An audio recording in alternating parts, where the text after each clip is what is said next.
And we're at a good point where there's still a ton of little mechanical things to do. I'm starting to just like mock up intake tube stuff. You'd fit your whole head in there. You could, dude, like, someone go get a baby. It's a two-piece forged welded. We went with a really nice Alcantara, basically a suede headliner.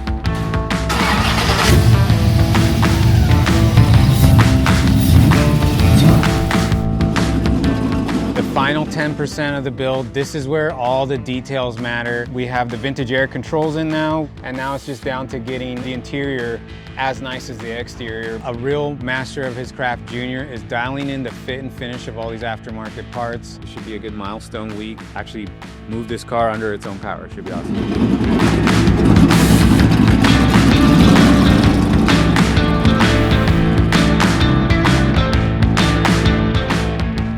At this point, it's down to the nitty-gritty. We are down to a list that we can fit on a whiteboard. It's the essential checklist to finish the car for SEMA. And we have to get through this list, but we don't want to sacrifice quality. We've done so much good work on the front end of this build that the final finishing touches have to be up to the same level. A lot of those last little pieces of almost jewelry that you put on a car to finish it off, that's where we're at now. All right, so we are continuing moving forward on the 67 Chevelle.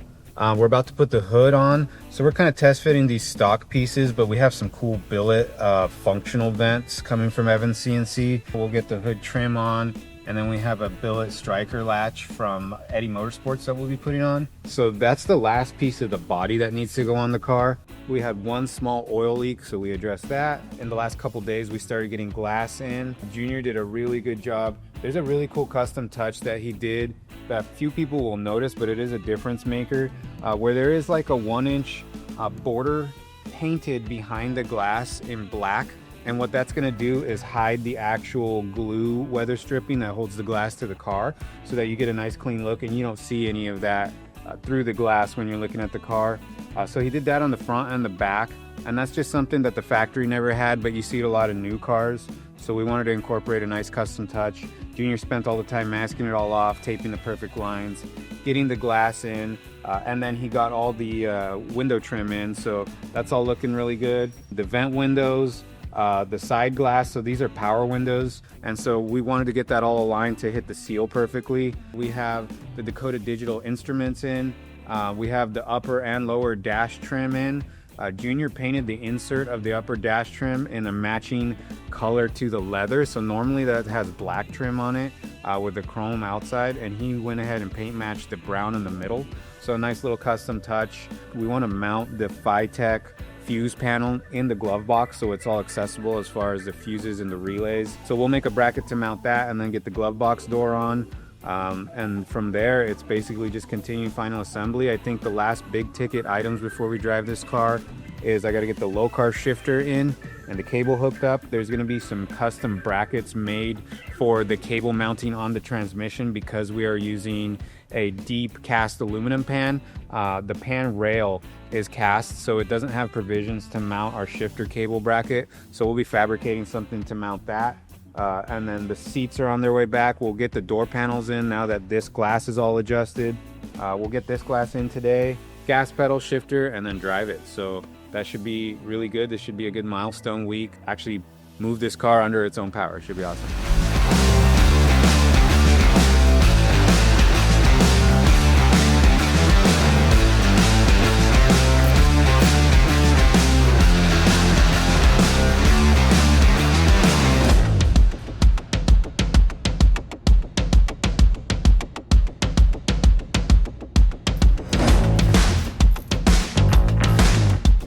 A lot of the trim and assembly is going on, and this is where a real master of his craft junior is dialing in the fit and finish of all these aftermarket parts. In the meantime, we went into doing some quick final modifications of the rest of the transmission tunnel to get the drive shaft to fit, because you need it to drive the car.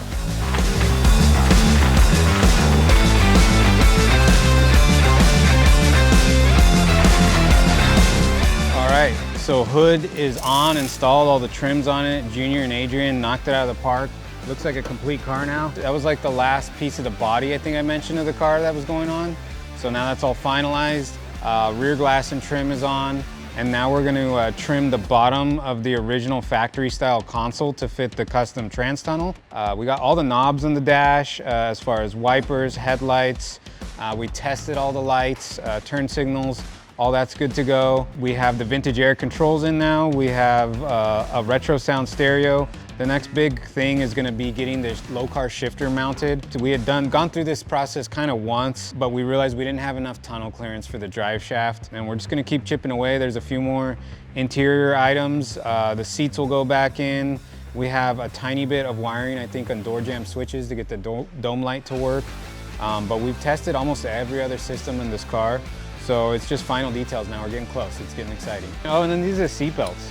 So funny thing, we ordered both brown and green because I thought with the full brown interior, if we were able to get the right green seat belts, it would look kind of cool, contrasting. But this green is just not, it doesn't really match the car that much. But the brown actually looks really good. So luckily, we ordered two options to see which one we like best. And the brown looks really good in the interior. So we're gonna go with that because everything else in here is brown. We chose not to do the door tops and the dash in the same green as the car. That's a more high-end car. You usually see a full interior color just everywhere. So that's why a lot of this stuff is painted brown. The actual metal piece in the dash is brown. The middle of the insert on this bezel is normally just black on a Chevelle. Junior painted that brown. And then the reason we want to get this all dialed in is so we can figure out exact positioning of this shifter. It's a really nice low car unit. It's got a brushed finish to match some of the other brush finishes that we have peppered in throughout the car.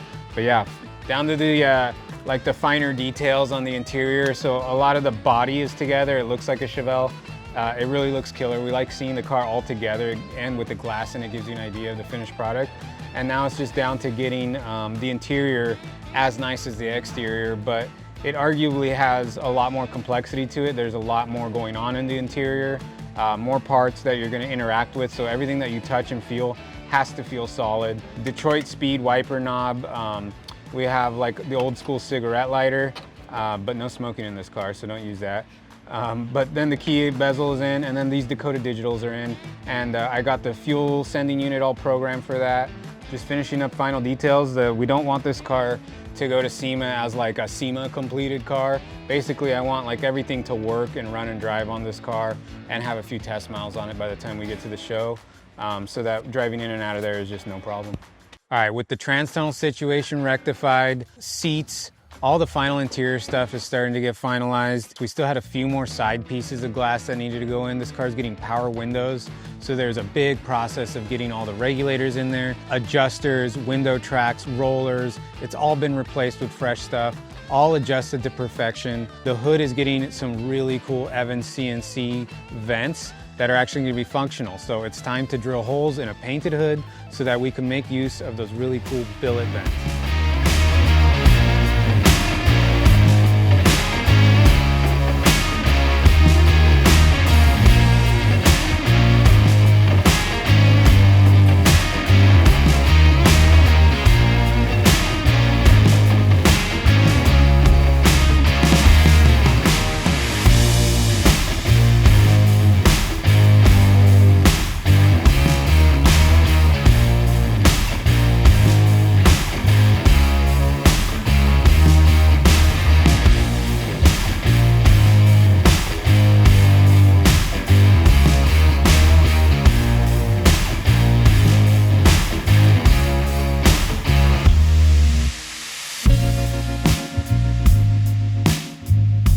This thing is at a point where we're ready to drive it. So we've already started it, run it through the gears, tested a lot of the essential components. We gotta put some miles on this thing, shake it down, get it ready, and see how it performs.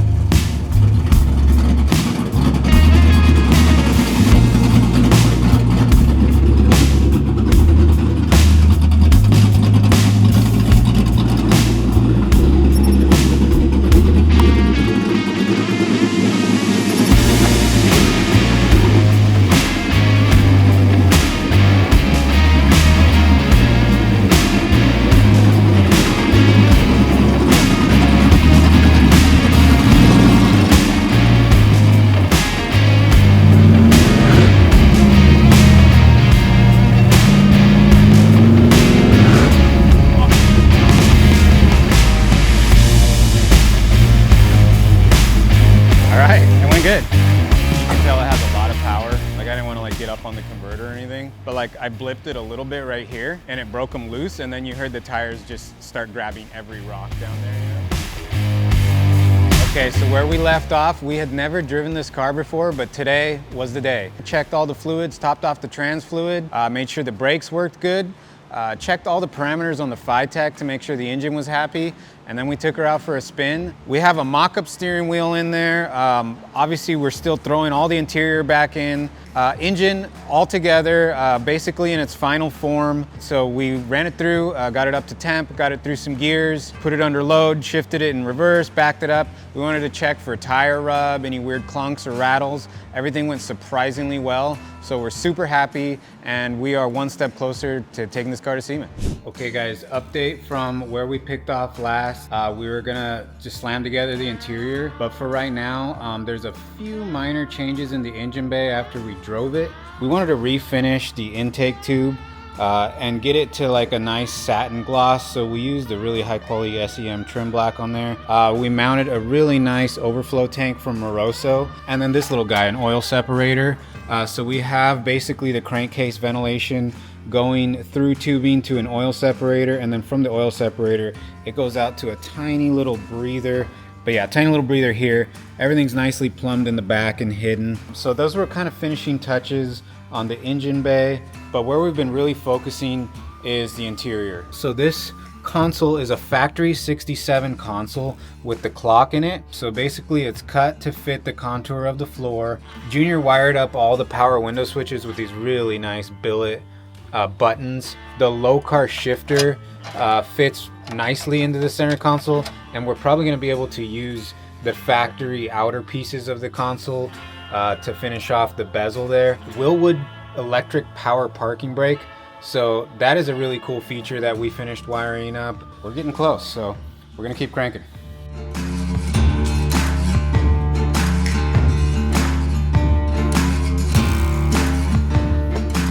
Yeah, buddy. Last couple things to do is gonna be door panels, and then put the beautiful front seats in. Rick is gonna handle the carpeting. So really just these door panels is all that's left for us. So let's get after it.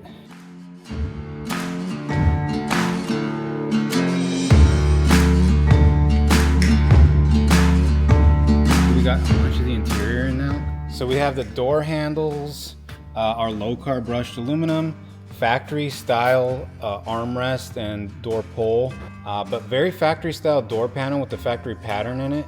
We're changing the steering wheel. We got a beautiful Spark steering wheel. It's probably gonna be the final touch we put on here.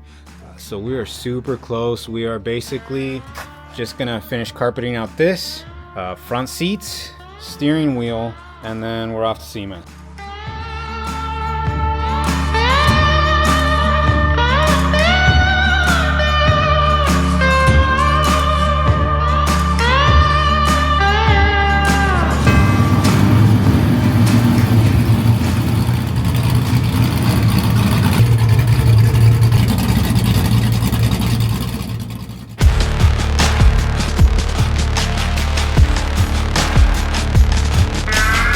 Cherry on top for us is being able to debut this car at SEMA in the Blueprint Engines booth.